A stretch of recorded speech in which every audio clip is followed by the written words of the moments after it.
Okay, so we're going to talk about parts of the machine. They're all fairly similar. What you're going to start with when you're pulling it out of the trailer is this is the brake, and this is what stops the wheel from moving. So to take off the brake, you just use your foot and you kick it towards the machine, and then it'll release that back wheel for you, and you're able to roll it back. When you want to lock it, do the exact opposite. Just use some force, and then it'll lock in place and hold that wheel there for you. Moving on to the trigger here. So this trigger will actually release the front wheel. So it's stuck. If you push it, it'll go in a straight line. But if you pull that trigger, it'll release that wheel that you're able to turn. And then when you let go of that trigger and you push it forward, you'll hear it click. That means it's going straight again. So you'll need to use that when you're going around corners or you're trying to move around the parking lot. When you're looking at the screen here, I'll show you this. This one, we have about 3 different models. So this is our newest model. It has a bigger screen on it. This dial is the same on all of the machines that we have. This is your PSI, the pressure that the paint comes out of the hose. And this will increase the amount of paint that you have down onto the ground. So we keep that at usually a consistent pressure of around 1200, depending on what you're doing. And this throttle here is the throttle for the engine. So we want to usually keep that up high. It keeps the power to the pump and things flowing pretty regularly. This here is your on and off switch. So if you push it forward for this model, it'll bounce back and turn off the engine. But it also turns off your pump. And so typically when people go and turn off their engine, they start their engine back up again and they go spray and their pump isn't working. It's because your pump isn't on. So to turn your pump on, you push this switch down. So this switch it's a rocker switch with 3 directions to it. So very bottom turns on your pump. The middle is just idle without your pump on. And then forward turns off your engine, sorry. Then your right trigger here controls your gun on your sprayer. So just as it would, pull it back, it turns on your gun, release it, turns it off. If you're walking around here,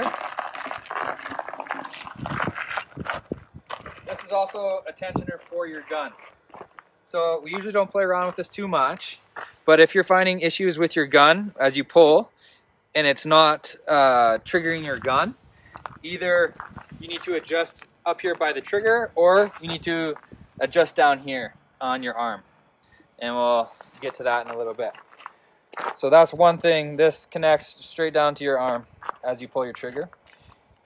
Right here is the housing for a filter. So all of the paint out of the machine cycles in and goes through this filter before it goes to your gun. And that just takes out any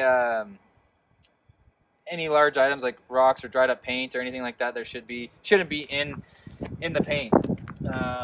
Sometimes if you're having issues with your gun spitting or clogging, this is where you would start. You just twist this off, lift up, and you'll see the filter. You can wash that off in gun wash and then put it back in. Right here, this is your priming switch. So right now, if you lift it up, going forward, that actually gets pressure to your gun. If you push it down, what it will do is it will cycle through these 2 hoses.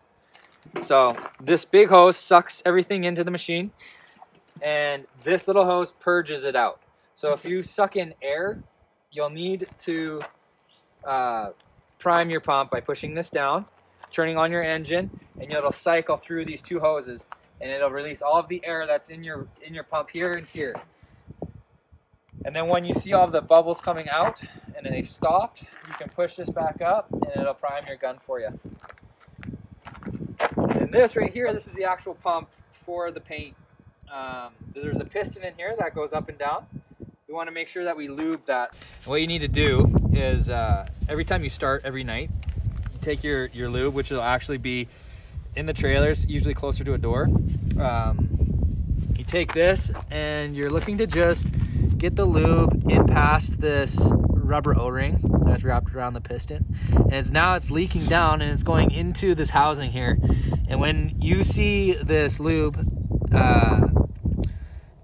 stop going down and it starts to overflow, kind of like it is right here, that usually means that it's full and we're good to go for the night. So it doesn't take a whole lot usually, because we keep up with this every night. But that's something that we need to always be doing. And if we move past that, this is the arm. This is what you're going to be using to spray with. Obviously, your gun goes on this. This just extends out so that when you're operating it, you can actually see it. So you want to imagine yourself standing there, looking down at this point. So you lock this in place by twisting this bolt here, right? And then your gun rests right in here. I'm just going to take this out so that we can show you how to put this in. The hose weaves through this metal hose holder right here, and it goes into a sideways entry, and you twist the gun down, and what actually pulls the trigger is this part right here. So you want to make sure that the trigger is underneath, or sorry, is on top of this metal dowel here. And when you're resting your gun, you want to lift this up and back as you tighten this. Okay, so you tighten it until it stops, then your gun is mounted. So with this arm, you can do a couple of things. It slides up and down on this pole here. The higher it is, the wider the spray. The lower it is, the narrower the spray. You can also twist this arm that it's on right here, so that if you wanted to do things like curbing, it'll actually spray out to the side of the curb or onto the side of a building or whatever. But typically when you're doing lines, you want to have this straight up and down, okay? So that's your arm. This is your tip of your gun. When you're spraying, it kind of looks like a bow and arrow. You want this arrow pointing down, just like that. And you want to, when you're setting up your gun for the first time, you want to make sure your arrow is straight up and down, not to the side, because if it's off to the side, your fan will actually spray to the side. So you want to make sure everything is pretty much 90 degrees up and down all around. Then if you walk around to the side here, I'll move the machine. This is your start. So how to start your engine is this is the on and off switch. This red here. This is off. This is on. This is your pull. This is your throttle. Or sorry, this is your choke, and this is your gas. So when you're first starting, you want to make sure your engine is on. Your choke is on, which is forward. You'll pull your string, but before you pull your string, actually, you want to make sure that this rocker switch is on either the center or down. We'll keep it down. You give this pull string a pull, and then you're going to turn off your choke. You can hear the engine throttle up a bit better, and it's more stable. Those are the parts of